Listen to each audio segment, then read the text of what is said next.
Good afternoon, collective, on Easter Sunday. I hope all are doing well. I wanted to come on here and share a message with y'all. Something that I have been working on for a while. And it kind of came about last year, and it was inspired from my friend Valerie, and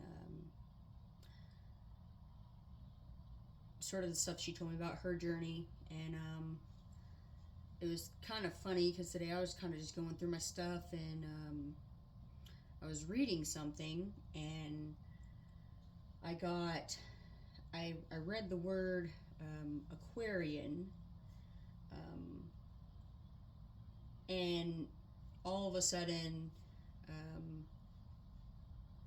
I got a video notification popping up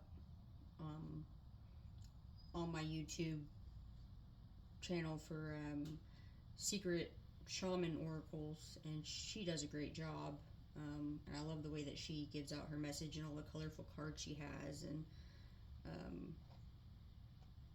I think that her spread is so awesome. And then just the enthusiasm she has whenever she's explaining the cards is, very inspiring to me. But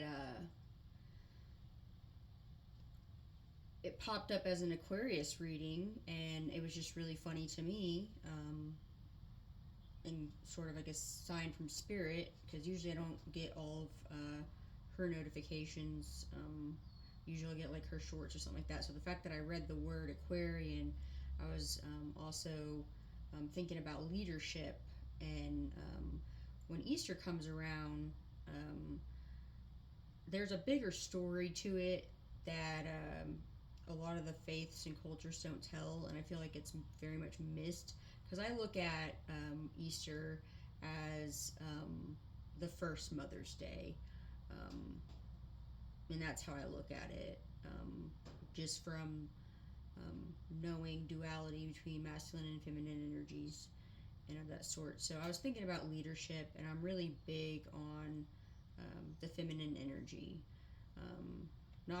It's not always embodied within a female, but it is very strong in the female body. But males can have this as well, just as females can have masculine very strongly, as an energy as well. But ultimately in life, it is a balance between the two, and knowing when you're giving and you're receiving in any situation, and if there's situations you're only supposed to be giving into, or if there's situations you're only supposed to be receiving in. Myself and a couple others I know were very good at this, and then even knowing that, there's still just that weird underlying of, well, am I doing it, and it's like you just don't want to overthink it. Is the key to it, really, but you just have to be aware of when you're giving something and when you're receiving something. And so throughout this, I'm going to try to go through it as much as possible, because the area I'm at might get a storm and I want to get to a safer space. But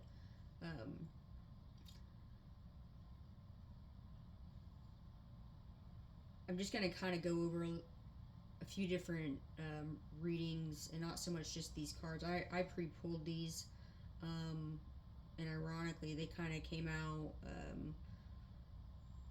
with some significant numbers, and the north, south, east, and west cards, and it's from the Sacred Visions Oracle cards, which is a native deck, and I'm Native American, so I really love these cards. I wanted to read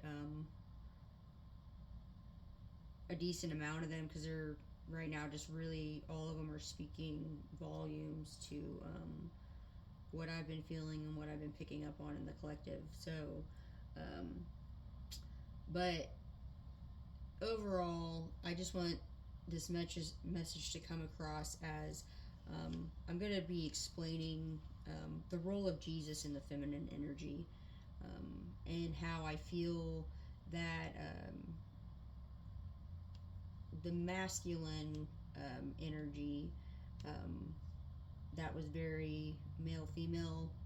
Um, back in those times, even though there's a fluidity in certain cultures. I'm not going to get into this whole history lesson because I could very well do that. You'd probably have you here for like 5 hours on a lecture about just the evolution of that, extending all the way to Alexander the Great. Like, that's just how, that's how much I went into research for just how the feminine energy was very much pushed down. It wasn't given as much credit as it was due. But I feel that now in 2024, it's a very Aquarian, it's a very Aquarian year, and the feminine energy is very much going to increase. And I'm going to read a download that I wrote out on my notebook about what I got about some of that information. But overall, just I'm going to be telling the story of our Savior Jesus. And if you don't believe in Jesus, I guess another way you can look at it is just look at it in like maybe more scientific way of like momentum and moments in time, and just a figure of some sort or an energy of some sort if you don't believe in Jesus, and that he came to die for our sins. And I know there's a lot of history about that as well, but it stems back to Jesus being a multi-dimensional being. It stems back to being a collective consciousness. It stems back to how there were so many people that have different versions of Jesus. And to me, that explains that our thoughts create our reality. And whether or not you believe or not, the important thing to note in most of my stuff is just I try to get the point across of creation, conceiving our thoughts, having disciplines. And I'm not perfect, and I will not sit here and say I'm perfect, but there is a sense of righteousness you get when you go through the initiate of the flame. And I have been through that, and my friend Valerie had been through that, and I believe her twin also went through that. So just keep like an open mind, and if you don't like what I have to say, you're more than welcome to click off, and that's fine with me. This is all, most of my channel is all just to kind of create awareness on different topics, and I don't do it in a structured way. I do it in a very raw, fluid kind of way, and if it comes in, it comes in, and if it doesn't, it doesn't. And that's how I like it, because it gives a lot of originality to my content, and I love that about myself and about my content and about the others that I associate with that have inspired some of the conception of some of my thoughts as far as content goes. So we all have participated in, given in some way as far as thought goes, and so they say the thought is what counts, and it really does. So I'm going to read this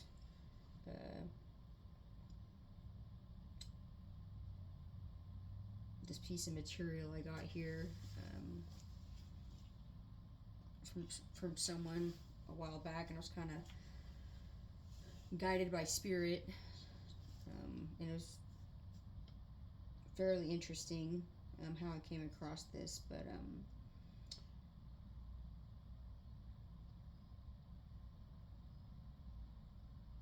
and I also want to know that I wasn't thinking about Easter when I on all my other readings, so I just thought it was very miraculous that a lot of my stuff came up having to do with compassion. And then today, all this, another download comes through, and there was actually a few of them, and it was a little overwhelming. I was trying to figure out what one exactly I wanted to put out, but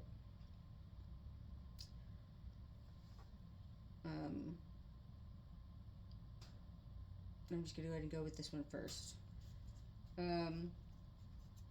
To explain the law of love and compassion, it is good that we celebrate Mother's Day, for it is a day during which mothers must remind themselves of their sacred responsibilities toward life. It should be a day of true self-recollection, contemplation, and striving, through which they can touch the flame within themselves and radiate it out to the needy world. In the Ani Yoga, I'm apologize if I said that wrong and offended anybody, but AGNI Yoga literature, we read, truly the woman must sacredly guard the chalice entrusted to them, the moving of consciousness and the saving of the world. The epoch of Maitreya is the epoch of woman. It is very beautiful to see women fighting for women's rights, but it would be even greater if women would form a new group, a new organization, which would reveal to humanity the responsibilities of women and fight to restore those conditions in which women would be able to perform their responsibilities. Let us take the first responsibility of a woman or a mother, which is to protect life. And I'm going to stop there for a moment and explain that society looks to the man to be the protector, and there is nothing wrong with that. But I feel like because of, especially in America, because most people do, on YouTube I've seen Americans, but and because I live here and I've fought for my country,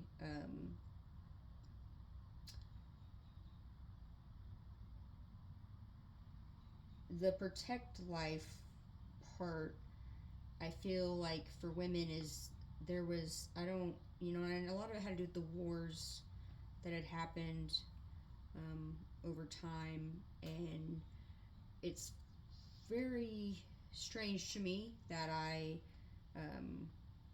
through my research, I found that, the women were there at the house, and they were protectors in that moment, but somewhere throughout all the wars and that fear base of, is there going to be another war, am I going to be alone again, it created this fear, I believe, throughout the feminine energy, and it tied to women, and the wars in some way in the collective consciousness created this dependency across the feminine energy to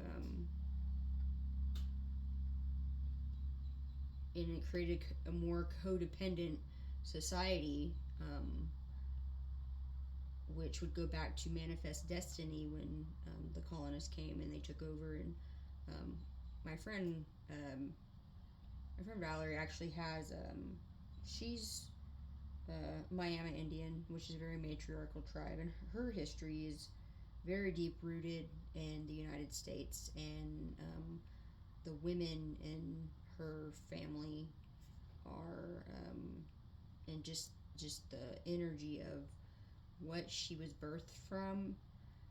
And then that's on her mother's side, and then on her father's side, there is more of that colonist kind of, I guess, more European energy. But the fact that their her parents got married, and the way it all happened is very much a spirit nudged situation, and from what she's told me. And so it's just really, it really gave me a lot of faith in what I believe in. Like, every life is valuable in some way. But when I look at her life, and I ask a lot of permission before I say a lot of things about her, because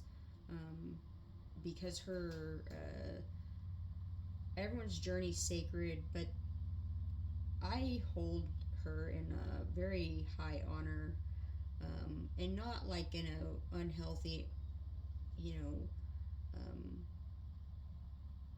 idolistic kind of way, because I don't have idols, but just the embodiment of the divine feminine energy that she has had with her whole life, and the things that she went through, is just, and what she's done with that, and how she's evolved from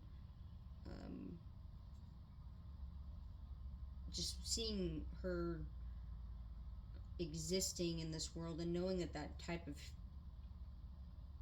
spirit guide, angelic being exists, and then finding that also in myself after talking with her, because I associate, and so you attract, like attracts like. And I'm gonna read a thing that I wrote about her, in a comment, one of her old posts. Someone commented something, and I kind of just wrote this whole page. But I'll get to that part later. But she's very much a protector. I'm a protector, but she's also a protector, and she made a lot of sacrifices, when it came to her children. And society gave her a bunch of flack, or the people she knew gave her flack for that. And that's kind of with everyone, you get a lot of backlash for standing up for something, but a lot of people didn't expect her to do what she did. And she identifies as the divine feminine Christ, and in some ways I identify as that as well. But she didn't just say that, she backed it up. And she told me that one of her family members read some of the stuff she wrote, and they didn't. They told her that individual told her that they didn't believe that was who she is. And the thing is, when it comes to the spiritual realm, in being like a shaman, and being a spirit guide, and embodying so many different elements of the spirit, and being a leader, in the 3D, 5D, and above, like Valerie is, when I know she's very intentional about what she does. So, and she's not a self-righteous individual, but she is an embodiment of a righteous individual. But she's not very boasting about it. She's always been very humble. So when I heard her say that originally, I was kind of a little thrown, but at the same time, I knew she'd back it up. And she wasn't afraid to claim that title, and she was already kind of living that life for the most part. Um, being an initiate of the flame. I mean, you learn. There's a lot of other things in there, and even the literature I found on being an initiate of the flame. When I was going through my own journey, it doesn't completely cover the evolution of what has happened with that, and the ones that guide the initiates through a process. So things have changed a lot, even in those teachings. And so that is another reason for this channel, is kind of go over some of that stuff. And like I said, I'm ADHD, so it's kind of hard for me to, really get a structured curriculum going here. But overall, though, she ultimately had an intention to. Well, first she was trying to protect her twin, and so she told me she had visions of that, and she didn't understand it at the time before their whole separation thing happened. But she would get these visions and downloads where they would be like doing some training thing, and she'd protect her twin, and she didn't understand why exactly she felt the need to protect that one individual in those visions and downloads and manifests and whatever meditations or whatever she was doing. And so she said that kind of confused her a little bit. But she just, and then she said that she also was very protective of her twin back when she knowingly initially first came into contact with her back in 2012, and her twin was pregnant at the time, and she told me that she had this very deep feeling to protect her twin, and a lot of it stemmed back to she told me her mother had 9 miscarriages before she had her, so she was like baby number 10, blessing baby number 10. And so 10's a very significant number in the tarot, and got 10 toes, you got 10 fingers, so there's 10s or new beginnings or ends of cycles and all these things. So she just was she has always been a protector. She's even though she didn't have children of her own, and I guess this is the point what I'm really trying to make here is, even though she didn't have birth her own children, she has always had a very deep inner knowing and deep calling to protect children. And everyone kind of has that, but when it came to her having to leave the situation with her ex, which she told me was very torturous while going through the twin flame journey, and dealing with the things her twin was putting her through, even though she understood that they had to go through it together, things need to be worked out. She was the way she was, very caring, compassionate, unconditionally loving, and all that. But on top of that, her children were a big part of the legacy she's been trying to create. And I actually have the legacy card out here. But a lot of people didn't see what she was trying to protect in the spirit. She was trying to protect her children in the spirit. And when you try to protect someone in the spirit, it's that's not an easy task. I myself have been able to protect people in the spirit, but she has so many stories about different situations where she has protected people in the spirit and helped them refine their spirit. And she told me about a couple individuals, but one of them was a young female who's just kind of all over the place, and she started to realize that this is, I think, when she started to realize that there were souls that were, she had to be in certain situations because souls were needing her there, but she was not happy about the situation just because it wasn't great. And I'm not going to speak on that because I don't have her permission to talk about that part of her life, but she just told me a story about a female that was also another ancient soul, and that's how she was able to read this individual. But she was able to issue a spiritual protective order, and these are things that aren't quite talked about enough in the spiritual realm, but you can do that, and she's really good at it. But she's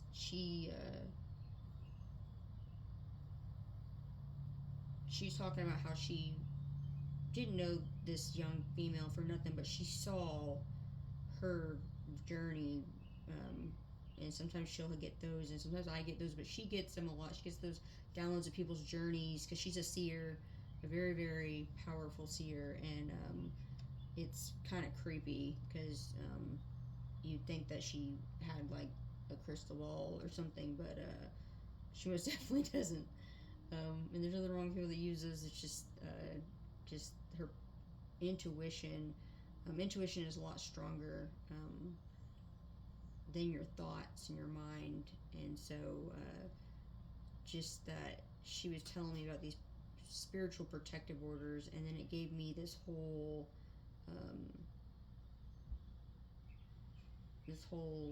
download myself, and then I thought about it today when I was going through all my stuff, and I just kind of just finding, it's like I was like my psychometry was kind of on its kick today, and I was just kind of touching this and that, and then I found this whole slew of things, and I was like, this is really significant for today, because like I said, I look at Easter as another Mother's Day, as the first Mother's Day, because Mary gave birth to Jesus, and how that all works out, and whether or not even if that didn't happen, there's still just that Mary was a very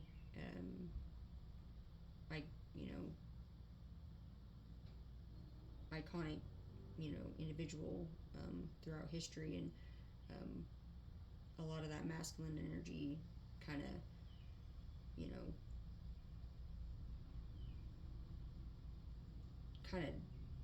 killed the party on that feminine energy that I believe that Mary should have had all along.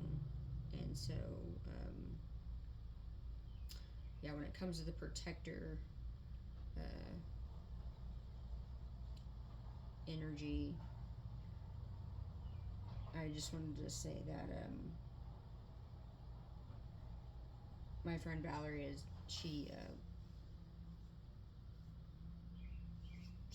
when she said that she identifies as the divine feminine Christ, it wasn't any BS. It was definitely shown and seen, and she's definitely has a lot of protective spirits about her, and knows how to embody other protective spirits around her, and it can get intense, and I kind of remember a little bit of that when we were in our initial military training, but it didn't come out often. But there's just this a lot of people didn't mess with her, and she wasn't trying to be feared by anybody, and when you have those intense energies, like I have one as well, but just hers is a lot bigger than mine. She kind of helped me see and feel, more accepted and accepting of my own intense energy. Um, and I feel like that's something that's going to be coming about more often, is um, especially as a woman, um, and the males that hold that feminine energy, like the astrologically, this that energy's gonna you're gonna start coming off more intense and more protective, and people might see you as being um, maybe possessive, obsessive, or something. And I just wanted to let y'all know that just find a balance. But know that if you embody that protective energy, and your full intentions and your good intentions are to protect, um, in a good way, not in an impulsive, belligerent, just trying to, you know, let your voice be heard all over the place, which there's nothing wrong with that, but just be tactful. If you ever come across that energy, or if you're starting to feel it really strong, just kind of breathe and use it responsibly. Um, and I'm just saying that because, um, there's women's rights and protests, and there's all that, but just that protector energy is just something that's very spiritual, and I feel like it's not talked about enough as well. In just in the multifaceted, the multidimensional way, that protective energy over life, any life, um, is something that is not appreciated enough. Um, and that's why it's kind of hard for me to get, exactly this all out here, because it's a very flowing energy, but it's just, I feel like it's abused, and it's overthought. And I know it sounds like I'm probably overthinking it, but it's just, there's just so much. And I'm getting downloads, from different spirits at the same time. Whenever I'm talking about this, I'm trying to really sort it out as well. But yeah, just and going farther into this year, and then moving forward, as a woman or mother, I just encourage you to take back your power in that protective energy, and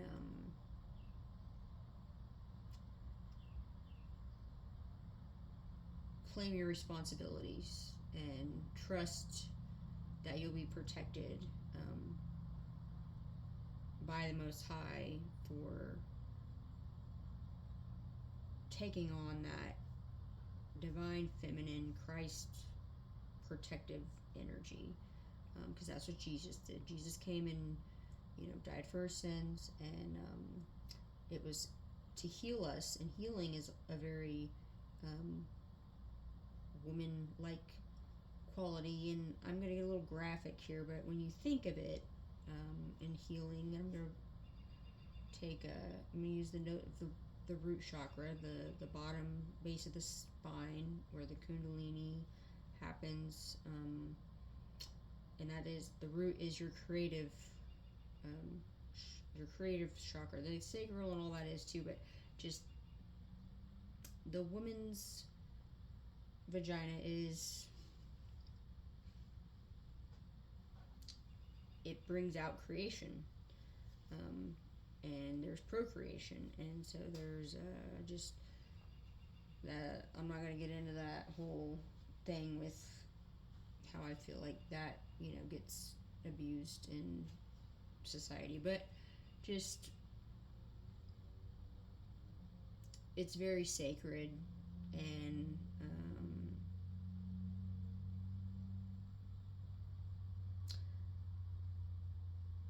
the healing part of that is, I just find it is interesting that women are natural healers, we're natural creators, we're natural conceivers, and you don't even have to conceive children to be a mother.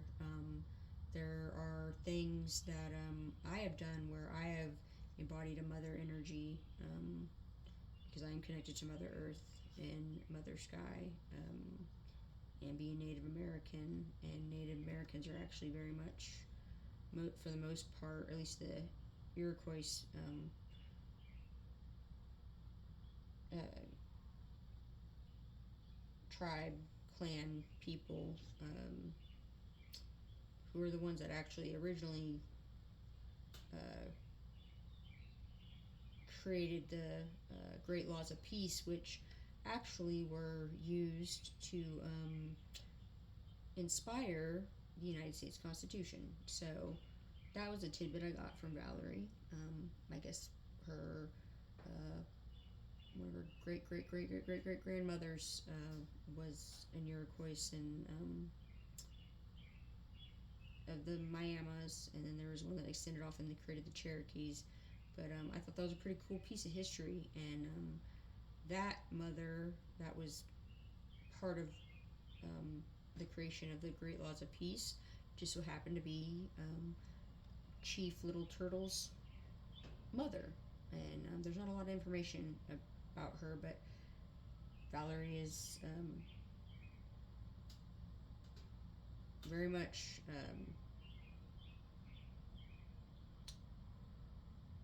an image and a embodiment of her ancestors, like Chief Little Turtle, which is one of the greatest Indian military leaders of all time. So, and she didn't know that through her journey, so that was pretty cool that she told me that. And I was like, well, thank you for sharing, because that's pretty awesome. And that's how I was like, wow, she's deeper in than I thought. And I just thought it was cool that she found all this out just recently, and that she shared it with me. And I know a lot of that's very sacred to her, but just when she really started seeing her ancestral line on both sides of her family, she realized, she's like, that's why I'm so intense, and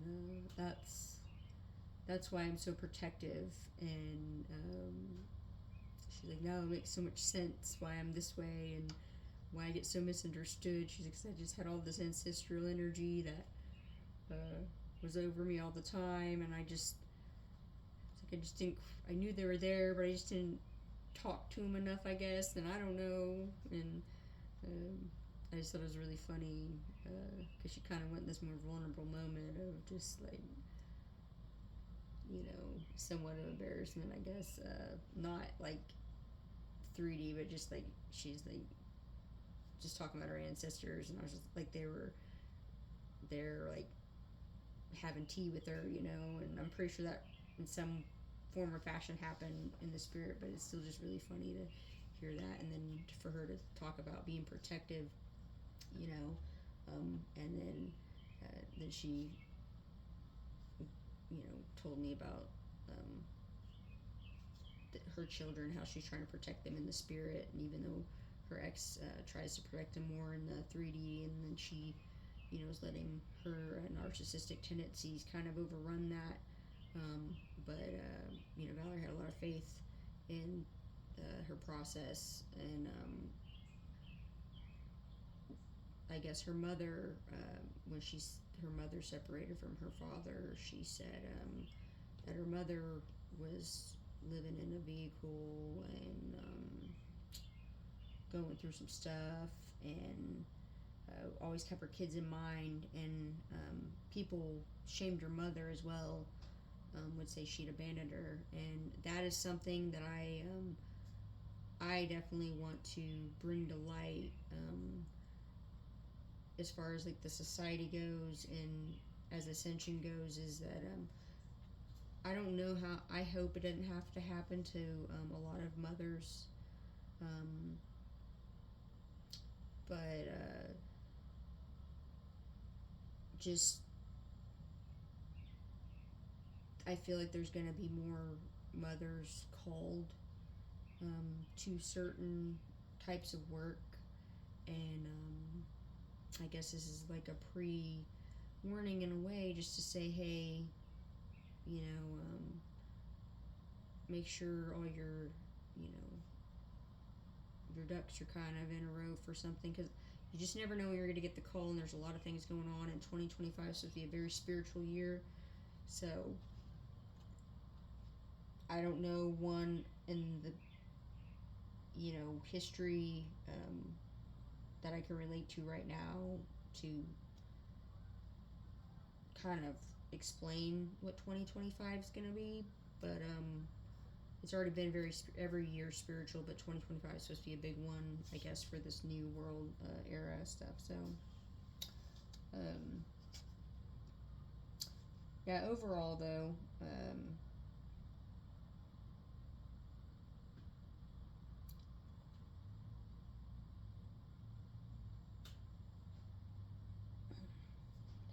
give me a second.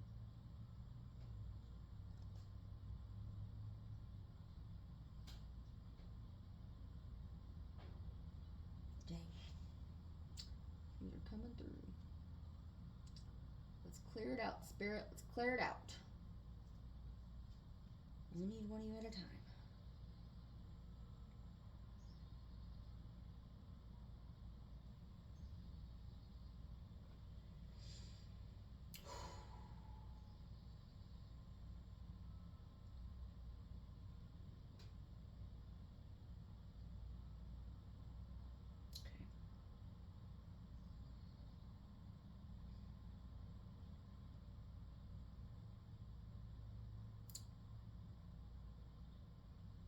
So, I'm going to end that part with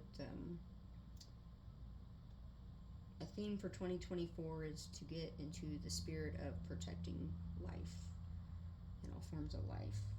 And then now I'm going to continue reading this passage here. So, let us take the first responsibility of a woman or a mother, which is to protect life. When a woman is giving birth to a life, she's going to stay with that life, and she is going to preserve that life. Such a task involves all fields, social, economic, and political, wherein the woman is going to be active to protect life. One day, I received a letter from a founder of a cat foundation, and all the workers there were women. In the letter, the lady stated that it is our responsibility to protect the lives of our cats. That's funny. There's just been a lot of cat talk in the collective lately, so I just thought it was funny. How much more effort is needed to protect the lives of millions of children throughout the world?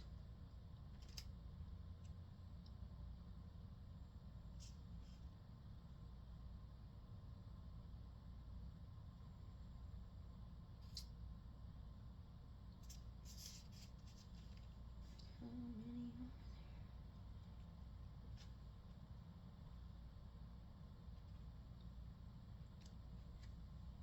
there?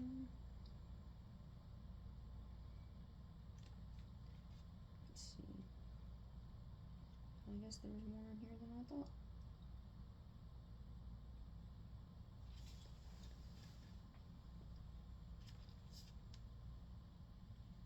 So I guess there's like a few different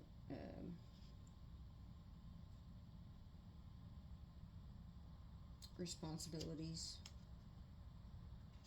But number one is to protect life. Where was that other thing I wanted to talk about?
So this was the part in this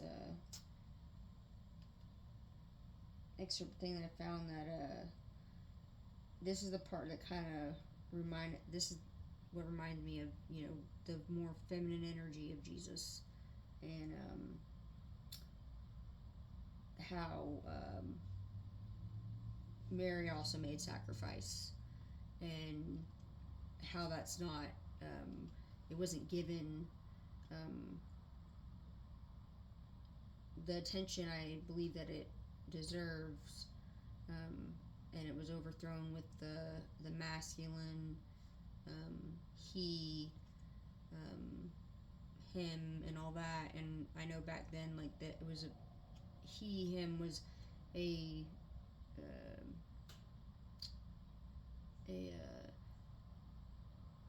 some people wrote it and were very conscious and inclusive with the word and defined it as it is meant for all.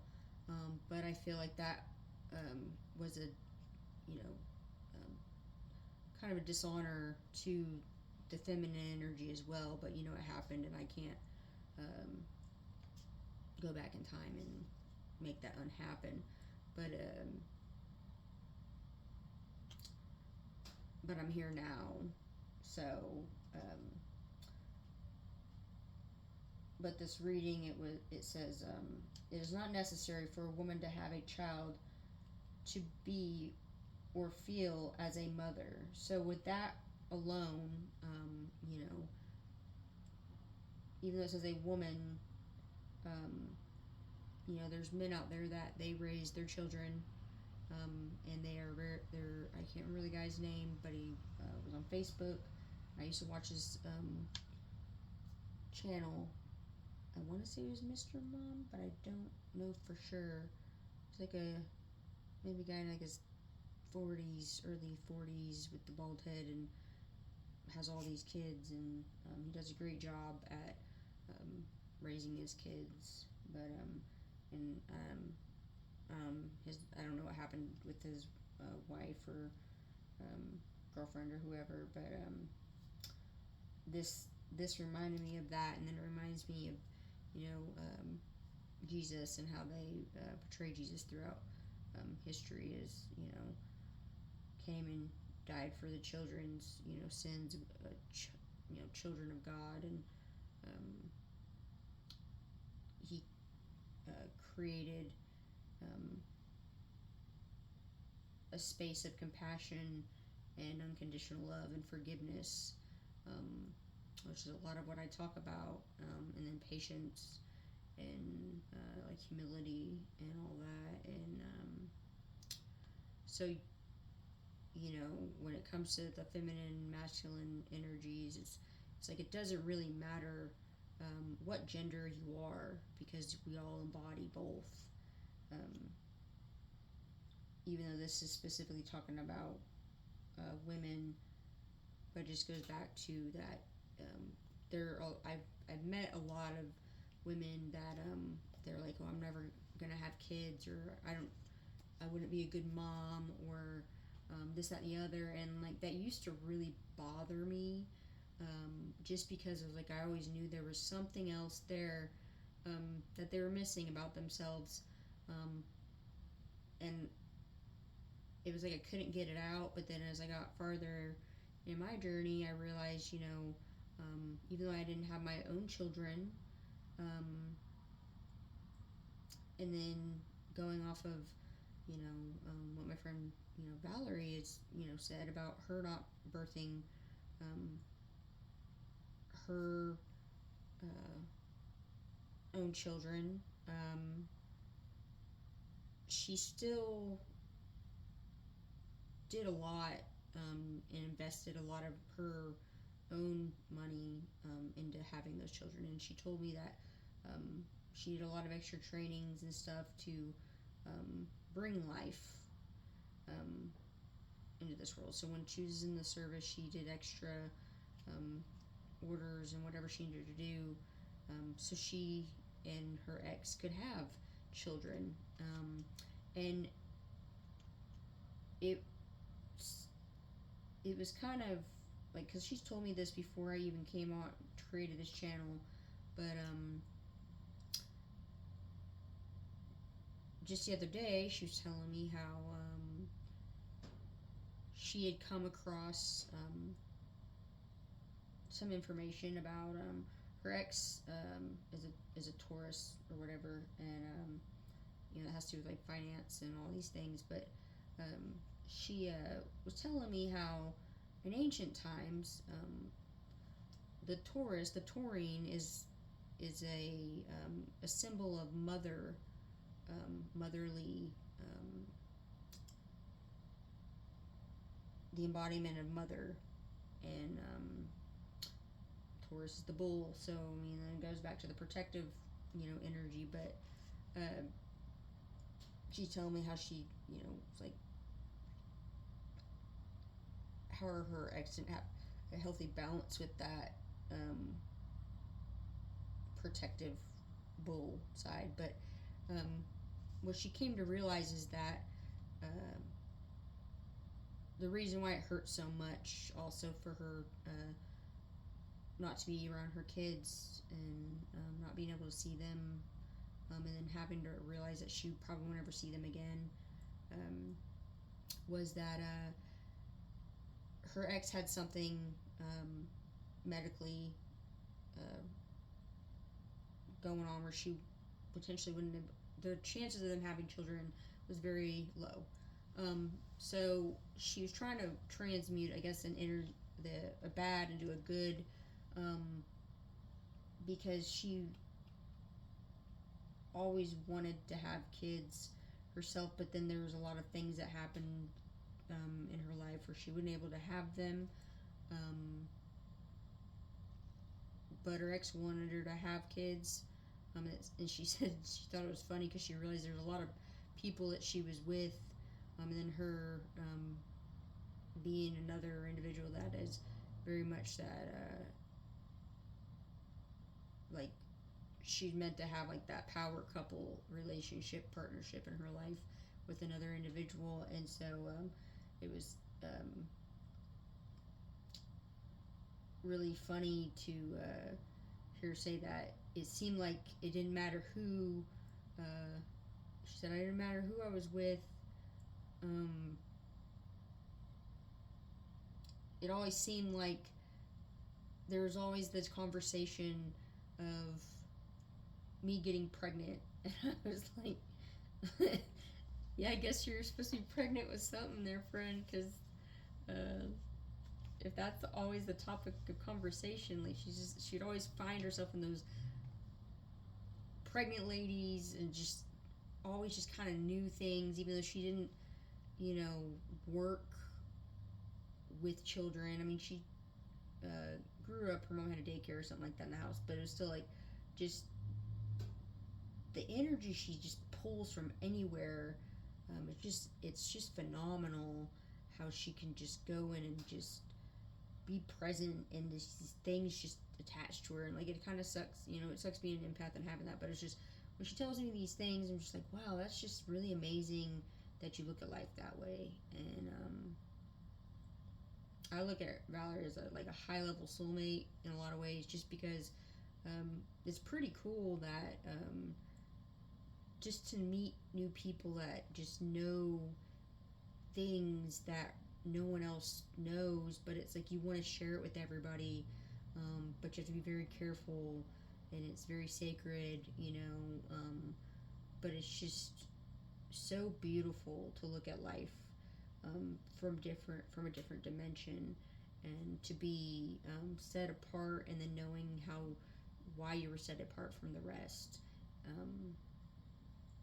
And so she was just telling me how she believes one part of why she had to be with her ex, and why she attracted her ex in the same year, ironically, as meeting her twin earlier in the year, which is in the month of February, which is also weird. But she met her ex in the month of August, ironically, after she had a Muay Thai fight or something like that. And but it was just um, within 6 months, she meets, her, I guess, her karmic um, partnership that um, led to all just like the most teaching she's gotten out of any kind of relationship. Um, it was the most significant, and she's like, that's why it made sense, but she just thought it was funny that she met her twin first, not knowing, but was very protective of that individual. But then, the whatever their orders ended, and then they went their separate ways. But they were in different relationships, and there was nothing going on there. But she was just saying how she thought it was funny how later on she meets that karmic partner that she was like the final. This is I'm going to learn all my lessons from this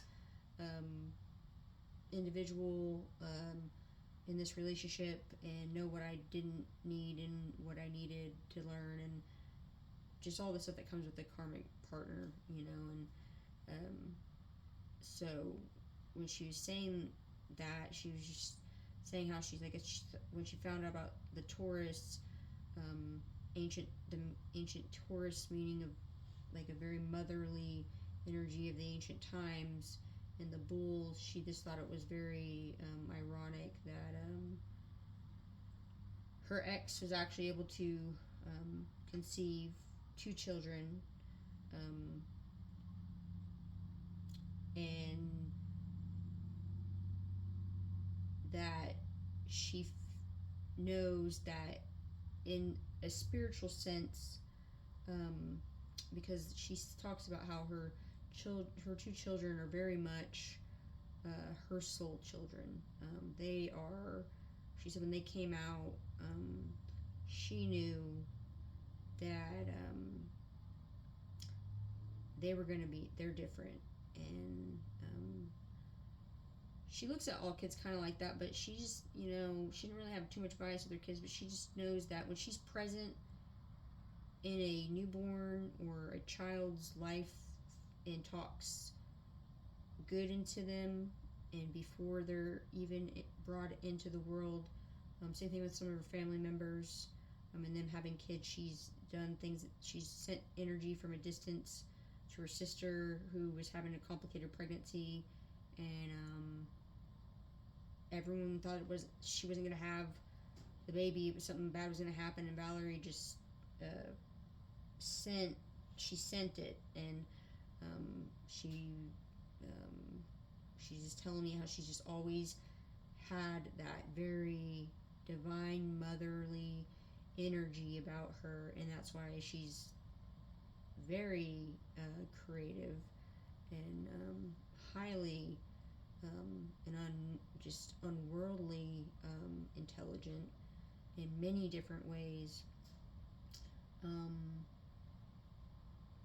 just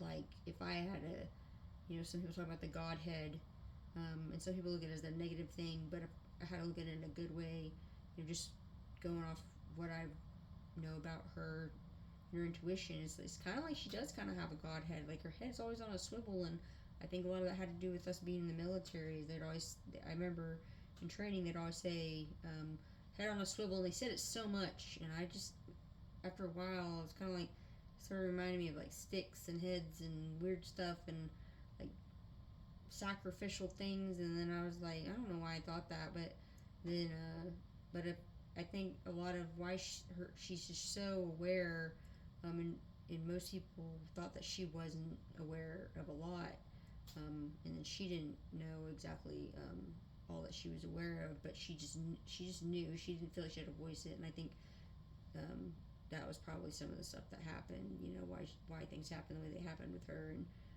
even with myself as well, and with other people. It's like, you just don't know till you know, and that's just part of life.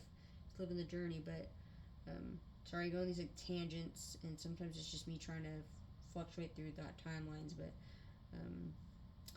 I just remember her saying, in a way, she knows that because of the way her children came out,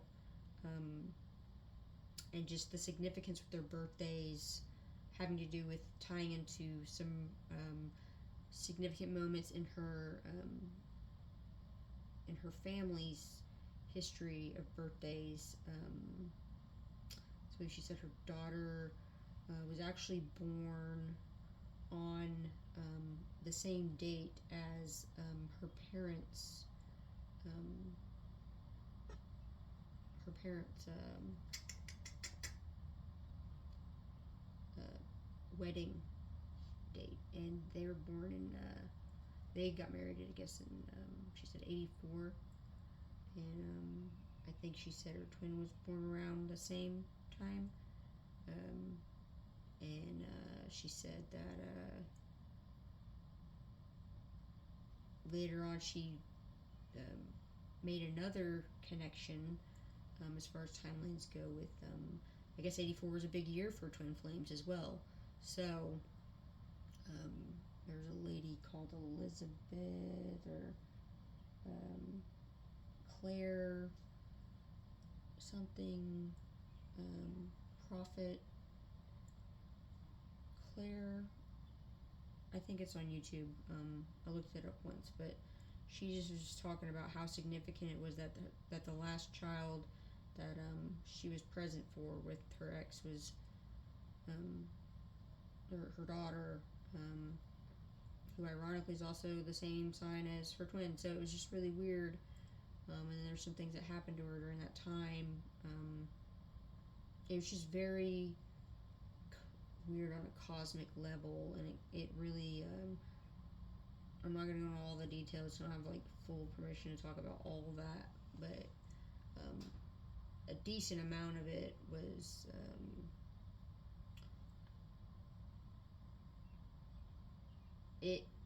she said a lot of that stuff that happened after the birth of her daughter really kick-started her inner Jesus, and she doesn't really come out with it a lot, but she said that she was talking a lot about Jesus, and she mentioned something to her twin about Jesus, and I can't remember what it is, but she said that she just felt like she really got into that unconditionally loving energy quickly, and it came on very hard and very sudden, and that's when she said she started to get a lot of her downloads. But after all, she was already getting a lot of that anyways, but she just said that she just saying things to her twin, and she just didn't she knows she came off really intense and kind of scared some people, and she was talking about she sent out some emails and something having to do with asking someone if they were ready to be in the army of the Lord, and which was, I remember that song, and I guess she used to listen to a lot as a kid. It was one of her favorite songs, but I was like, alright, like, that's intense, but a lot of people in the military, I guess, didn't like that, but it was just, when she got into that unconditionally loving energy, it was like, she said that's when she knew things were about to pop off really quick, and that's when she started getting really very like overly protective, and just started getting just a lot of things were happening, but she just I know I keep getting off topic here, but it's just so much coming in, and then trying to remember what she was telling me. I'm not really good at taking notes, just so y'all know. But she just said there's a lot of significance having to do with her daughter's birth, and her ex wanted to have another kid, and she was telling me how she wanted to. She asked her every time, she's like, "Are you sure?" Because our relationship isn't great, and she's trying to be very responsible about it. But ultimately, she paid a lot of money to have those kids, and she didn't look at it like, oh, there's a lot of money. She just really wanted to have children and be a mom and a present mom and plant good seeds in this world. And she knows that she did that on a spiritual level.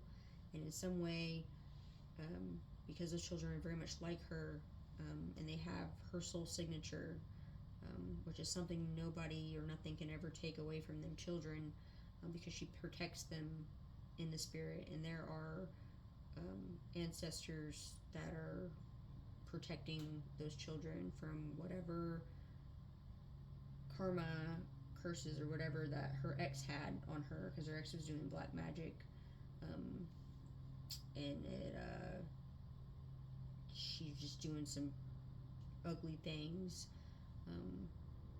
on top of some things that her twin was already doing as well. But it was just very strange, how that she was just explaining to me, like, just all the significant things that happened, but in the most way that she knows that her ex, even though she's, she says she doesn't have a soul, and but she still has thoughts, and those will carry over, wherever they go whenever she passes. But Valerie was saying just how her ex was very much a spiritual surrogate, and then that got me thinking about adoptions and like foster care and fostering the children and just things of that nature, because I think it's being talked more and more now, where we talk about how children are they're born, but then they're given up for adoption, and there's like those life things that happen. And some of the research that I really need to get written down was having to do with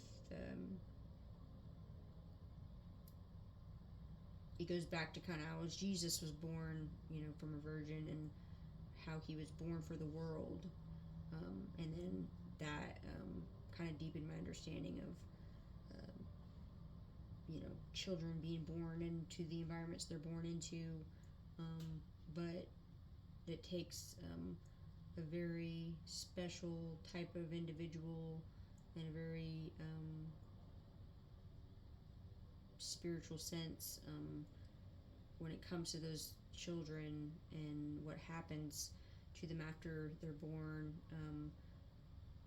There's other things in the spirit that are way stronger than what others know, and I feel like it's time for society to start looking more into the spirit for those situations, because they're not, a child is not just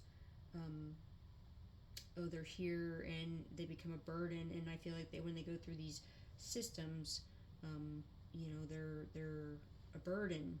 They're treated like a burden,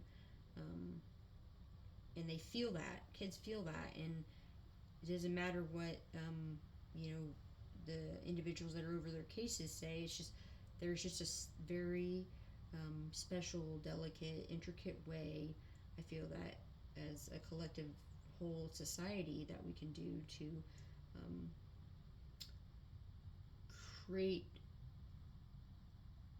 a certain energy within the collective thoughts and consciousness to create safer spaces in thought and consciousness for those children. And this is all inspired from what Valerie told me about her children, and how she was very intentional about how that was going to go down. But then it got out of, her ex tried to play games, and she wasn't standing for that.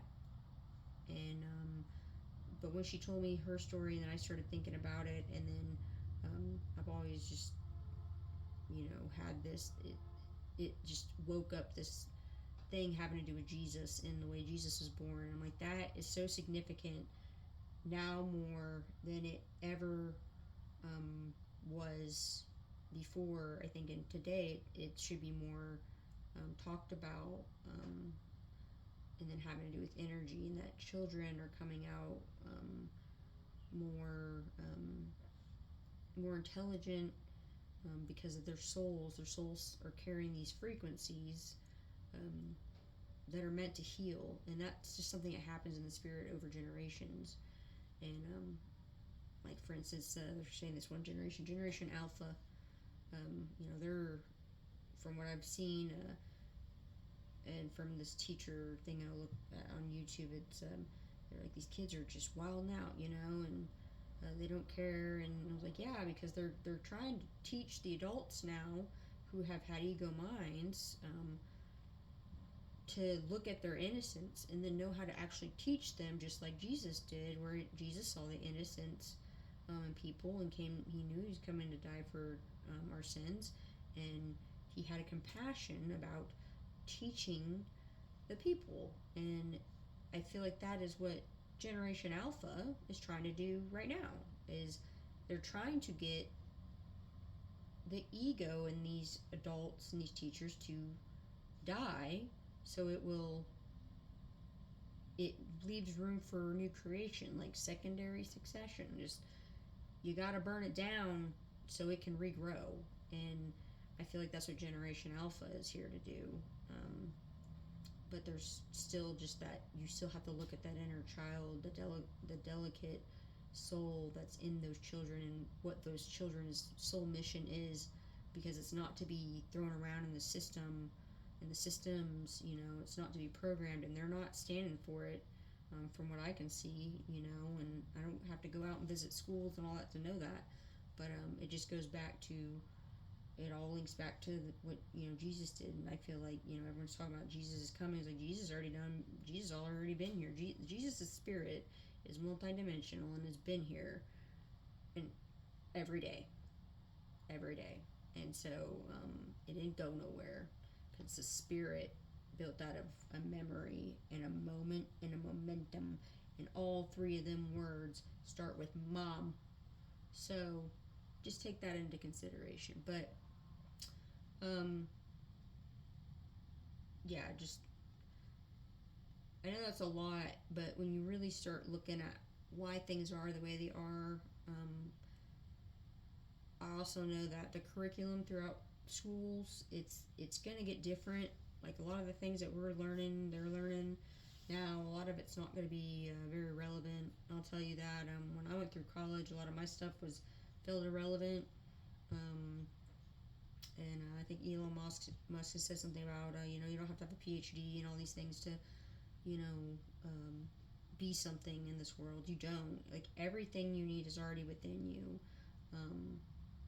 And I also know that's very true because of the quantum processor that I have, and just talking with Valerie, and her quantum processor being activated, and the significance for hers, and then we all have these things, and it's what they call it, the pineal gland, but there's another thing, I believe, somewhere in the brain that also contributes to that. And then there are certain states you got to live in to get some certain energy. Like, it's really I'll talk about that some other day. But it's, main thing is, it's just, there's a lot having to do with the coming of Jesus. And Jesus never left. Jesus' spirit's always here. It's always been a spirit guide throughout time. And but right now I feel like the spirit of Jesus right now is the more feminine energy of Jesus, because society makes, in religion and whatever else, has always talked a bit about it as, Jesus is a man. Yes, with your eyes you can see Jesus as a man, but with the spirit, Jesus embodied a feminine energy the whole time. And that's something that religion, churches, and all that, they don't talk about that. They just talk about Jesus is a man that came and died for our sins. And like, that's very very bland. And So today I just wanted to come on and really talk about, Jesus was the walking, living example of the divine feminine energy, and it's back, and it's here, and the energy is floating through the collective, and it's very beautiful. It's gonna bring a lot of harmonious partnerships, but I think it's more important for a lot of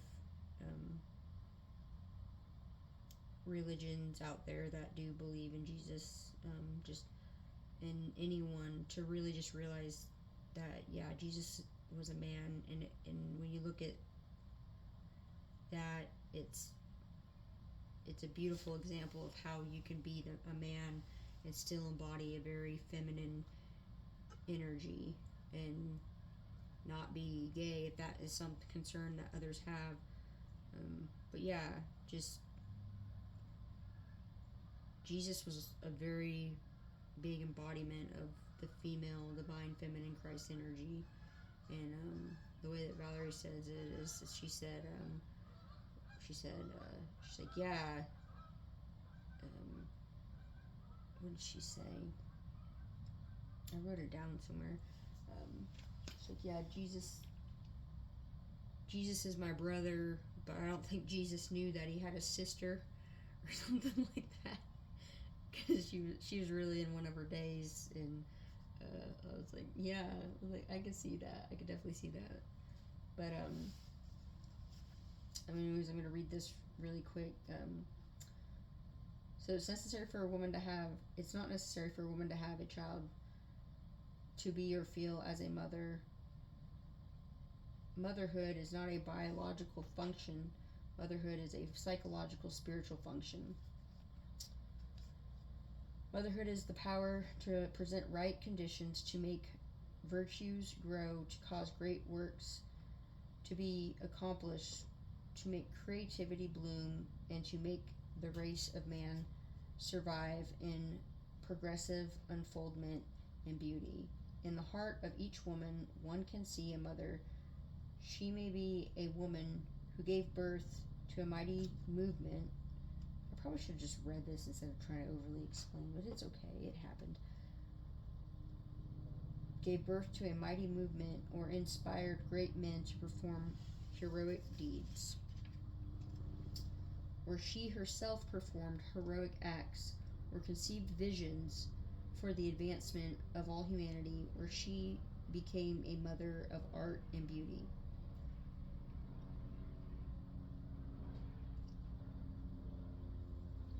It's getting kind of dark out there. I'll read the rest of this part later, but I'm going to get to the download that I got earlier today, and then I'll probably make a part 2 for Valerie's tribute.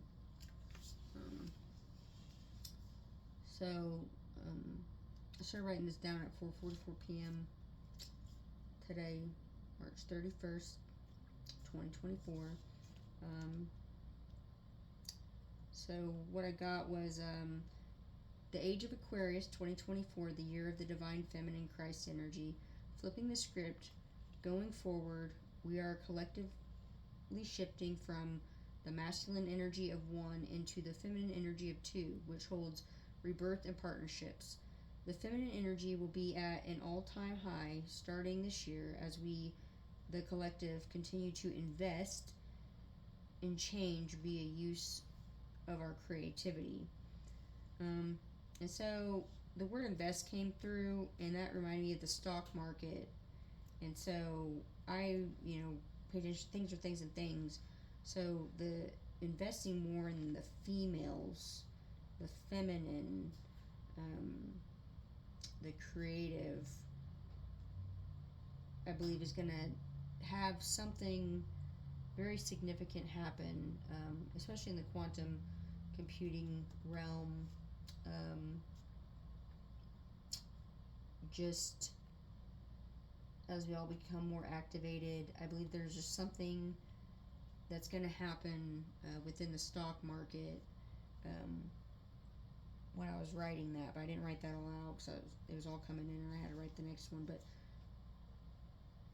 I believe because the script's flipping, the more people that embody that masculine energy or that giving energy, I believe there's going to be more creativity. And it's going to come from a lot of women, especially, and it's going to create a lot of entrepreneurship. Because women we're just naturally got all these things flowing because we're very intuitive, emotional, all that. But yeah, so the word invest was very much pointed out to me when I was writing this and I was getting my downloads. The second paragraph I got was Jesus rose from the dead. This tells me that the masculine energies and the individuals experiencing their heightened masculine energy, male or female, we all have both, will come in and start collaborating with the divine feminine energies and individuals holding space for the masculine energies to come in and work with us as equals. So that kind of goes back to, the Garden of Eden, but there's a whole nother story about that that's not completely true, that's been fabricated, which is narcissistic belief, narcissist stuff that's gone on throughout history.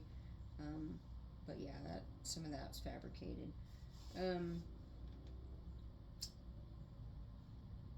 So just treating each other more of equals and going pretty much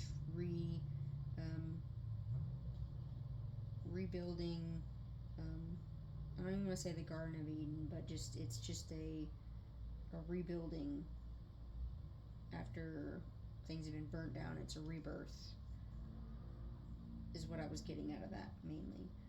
The third paragraph is a lot of cultures, faiths, and beliefs don't talk about how Jesus was more of an embodiment of the feminine energy because he created his unconditional love and compassion for others and placed that moment and momentum in time with enough energy to heal. Healing and being a healer is a very motherly energy, hence also why God sent Jesus to heal. God was acting in a motherly energy and fatherly energy as a guardian. This also shows that we are made in God's image, imagination, creativity. As adults and or parents, we bring a thought into this world, a conception to conceive something from our imagination via creativity.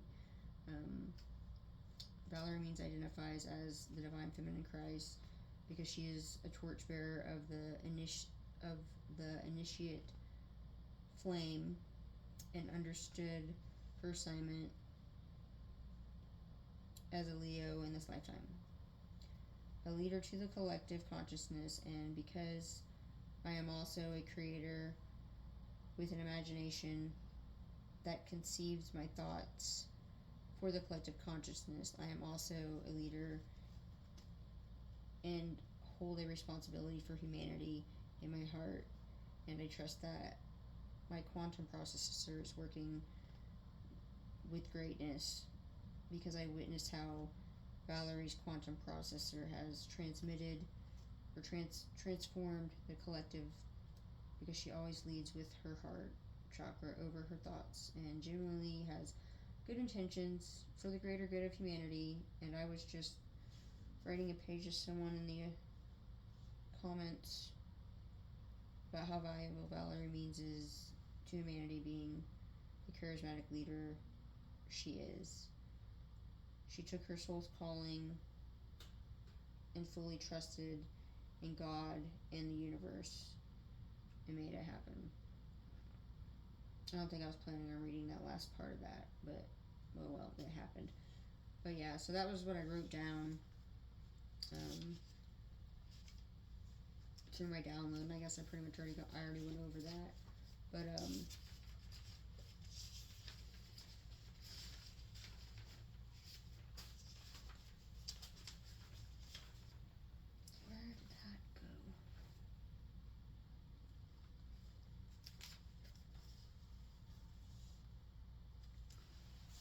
yeah, I just thought that was pretty interesting. That all that kind of just fell in there, and it all came because I was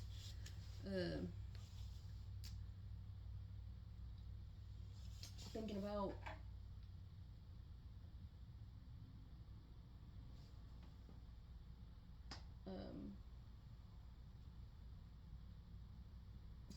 Aquarius and Aquarian, and then all of a sudden, out of nowhere,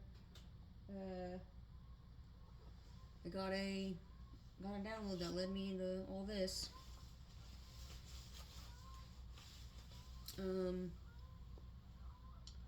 But I'm gonna read these cards.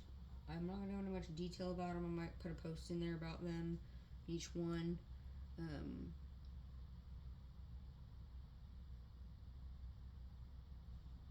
But yeah, just take whatever resonates and leave what doesn't. So we start with the North card, which is card number 17, which is release. The Shaman, the Song Within, North White.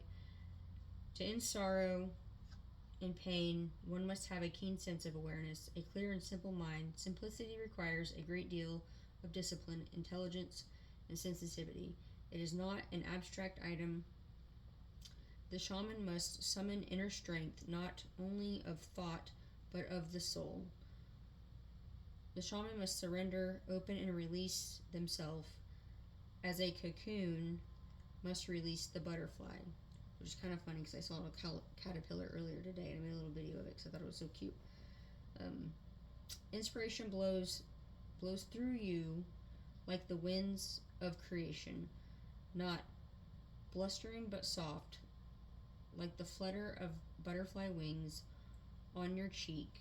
As clouds part, the sun brings forth the wild sensuous of the earth, awakened and bursting with bloom. Opening the rich vitality of your inner heart, new vision bursts forth from your chest with the clarity of an eagle's eye. Your soul knows the landscape of your destiny. Trust in this. So that's transformation, and this one actually fell out of my deck. I didn't pick like this one, but it picked me. But I just thought it was funny because it was just so happened that it was a caterpillar in there, and we're talking about a lot of air, energies and fire and all that. So I thought that was pretty cool. And you can just see like the butterflies and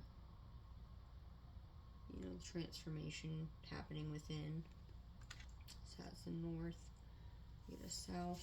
So number 3, harmony, music, the creation, south red.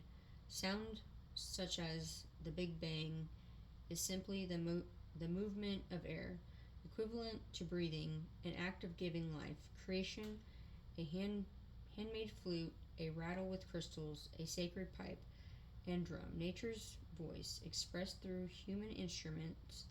Music rings the bells in your heart. It opens you to movement and joy.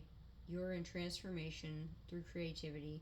Find the secret of meditation and inner harmony by being in an alert stillness. And I thought this one was pretty cool because I was listening to music right before I found, was reading about the Aquarian, and then that message popped up on my phone for the Secret Shaman Oracle reading. So I thought this one was pretty cool. And then I was called to pull from this deck because I was going to pick a different one, but I was like, let's do the compass. Let's do a compass today. So another transformation card. You can see like the butterfly, clouds, the wings, flute. And then there's like a little egg on the bottom there, signifying, birth, breaking out your shell. Okay, we're going to go to card number 6, Legacy. The Mallory Commission, East Yellow. Lover to lover and parents to child, we unite and live on throughout the ages, generations upon generation. What will your story be? Remember that you are part of an expansive human family, past, present, future. and all are traveling together on this boat named Earth. Though our journeys may be experienced differently, our destination, our home, is shared. Each journey is intertwined. You are at the beginning of a new cycle within your own story. Your parents have their own separate stories, and all three stories were agreed upon. Predetermined but still separate, you have responsibility and an expected path, but expectations can be broken. Your inner child has a chance to refine inherited pain, negative genetics negative genetics wither away in the joy of knowing with higher awareness and in new positive cycles.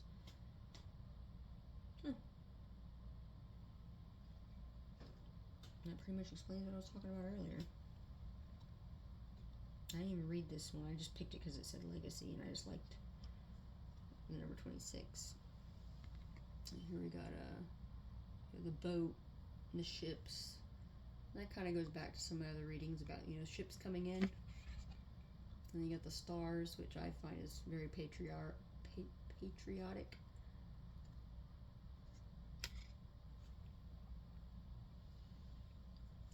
Number 13, beauty. Friendship bundle, West Black. The beauty of friendship creates an energy that is seen in a person full of love.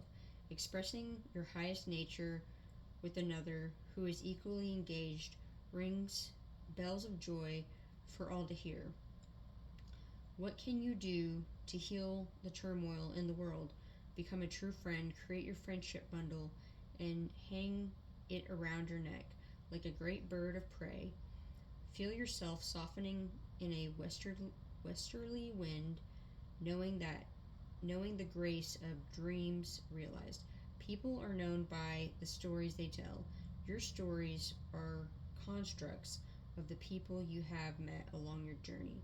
Ultimately, the grandest and most beautiful is the story of meeting and sharing the journey with a kindred spirit, a true friend. Oh, it's an owl. That's cute.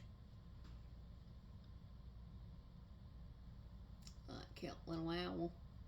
I like that owl. I guess in a way you kind of look at this as a compass. So it's kind of cool. This is like the last one. I didn't intentionally try to do that, but yeah, it's got little bells on it. Did I pull this one the other day? I think I did. I did pull this one the other day. There it is again.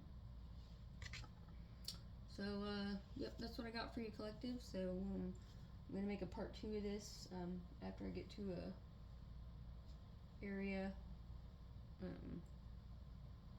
away from here. So, yeah, have a good night and stay blessed, and I'll get you in the next one. And happy Easter.